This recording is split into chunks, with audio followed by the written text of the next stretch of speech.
नमस्कार। आज हम जानेंगे 37वें श्लोक का अर्थ। कोई भी दृष्टांत परमार्थ विषय को पूर्ण रूप से नहीं समझा सकता, उसके एक अंश को ही समझाने के लिए उपयोगी होता है। इसलिए पूर्व श्लोक में बतलाए हुए ज्ञान के महत्व को अग्नि के दृष्टांत से पुनः स्पष्ट करते हैं। श्लोक 37। यथैधांसि समिद्धोऽग्निर्भस्मसात् कुरुतेऽर्जुन ज्ञानाग्निः सर्वकर्माणि भस्मसात् कुरुते तथा। श्लोक का अर्थ। क्योंकि हे अर्जुन, जैसे प्रज्वलित अग्नि ईंधनों को भस्ममय कर देता है, वैसे ही ज्ञान रूप अग्नि संपूर्ण कर्मों को भस्ममय कर देता है। जिस प्रकार प्रज्वलित अग्नि समस्त काष्ठादि ईंधन के समुदाय को भस्मरूप बनाकर उसे नष्ट कर देता है, उसी प्रकार तत्वज्ञान रूप अग्नि जितने भी शुभाशुभ कर्म हैं उन सबको, अर्थात उनके फलरूप सुख दुख भोगों के तथा उनके कारण रूप अविद्या और अहंता ममता राग द्वेष आदि समस्त विकारों के सहित समस्त कर्मों को नष्ट कर देता है। श्रुति में भी कहा है, उस परावर परमात्मा का साक्षात्कार हो जाने पर इस ज्ञानी के जड़ चेतन की एकता रूप हृदय ग्रंथि का भेदन हो जाता है। जड़ देहादि में जो अज्ञान से आत्माभिमान हो रहा है, उसका तथा समस्त संशयों का नाश हो जाता है। फिर परमात्मा के स्वरूप ज्ञान के विषय में किसी प्रकार का किंचित मात्र भी संशय या भ्रम नहीं रहता और समस्त कर्म फल सहित नष्ट हो जाते हैं। इस अध्याय के 19वें श्लोक में ज्ञानाग्नि दग्ध कर्माणम विशेषण से भी यही बात कही गई है। इस जन्म और जन्मांतर में किए हुए समस्त कर्म संस्कार रूप से मनुष्य के अंतःकरण में एकत्रित रहते हैं। उनका नाम संचित कर्म है।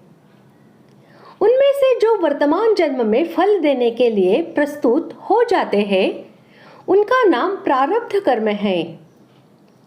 और वर्तमान समय में किए जाने वाले कर्मों को क्रियमाण कहते हैं।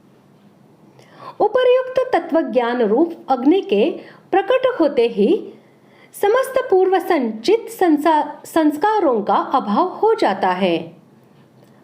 मन, बुद्धि और शरीर से आत्मा को असंग समझ लेने के कारण उन मन, इंद्रिय और शरीर आदि के साथ प्रारब्ध भोगों का संबंध होते हुए भी उन भोगों के कारण उसके अंतःकरण में हर्ष शोक आदि विकार नहीं हो सकते।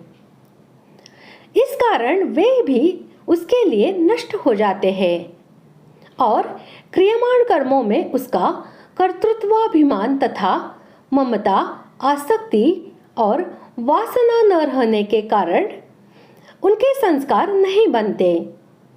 इसलिए वे कर्म वास्तव में कर्म ही नहीं है।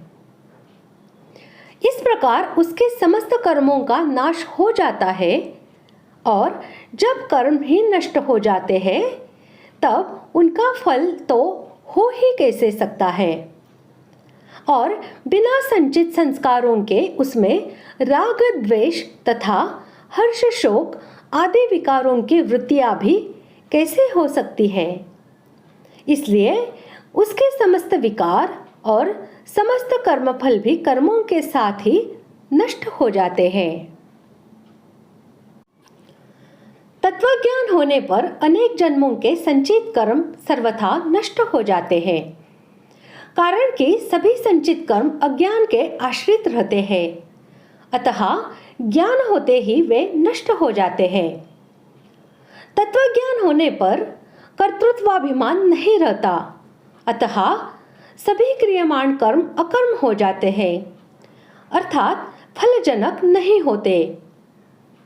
प्रारब्ध कर्म का घटना अंश तो जब तक शरीर रहता है तब तक रहता है, परंतु ज्ञानी पर उसका कोई असर नहीं पड़ता, कारण कि तत्व ज्ञान होने पर भोक्तृत्व नहीं रहता। अतः अनुकूल प्रतिकूल परिस्थिति सामने आने पर वह सुखी दुखी नहीं होता। इस प्रकार तत्वज्ञान होने पर संचित, प्रारब्ध और क्रियमाण तीनों कर्मों से किंचित मात्र भी संबंध नहीं रहता।